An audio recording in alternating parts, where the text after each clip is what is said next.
India আর বাংলাদেশের যেই দ্বিপাক্ষিক আলোচনা হলো বা যেই আলোচনাই হলো, আমি পজিটিভলি দেখি এবং আমি মনে করি যে এই দুই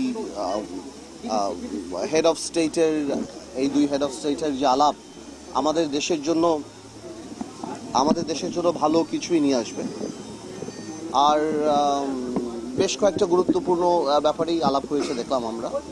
তো আমি যে কোনো ধরনের এই ধরনের আন্তর্জাতিক ক্ষেত্রে যে দ্বিপাক্ষিক আলোচনা আমি পজিটিভভাবেই দেখি। বিপ্লবের সরকার, গণঅভ্যুত্থানের সরকার, এটা জনগণের ভোট দ্বারা নির্বাচিত সরকার না, তবে জনগণের সরকার।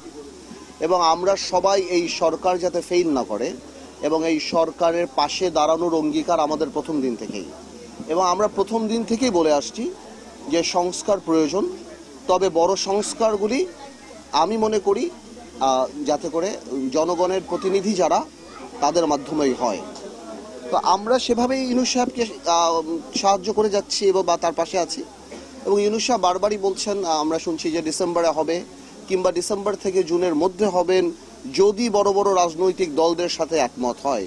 তো আমি এটা বিশ্বাস করতে চাই যে নির্বাচন ডিসেম্বর মাসেই হবেন এবং প্রয়োজনীয় সংস্কারগুলি হবেন। যেগুলি হবে না সেগুলি ভবিষ্যৎ জনগণের সরকার যে হবে ইনশাল্লাহ তারাই করবেন।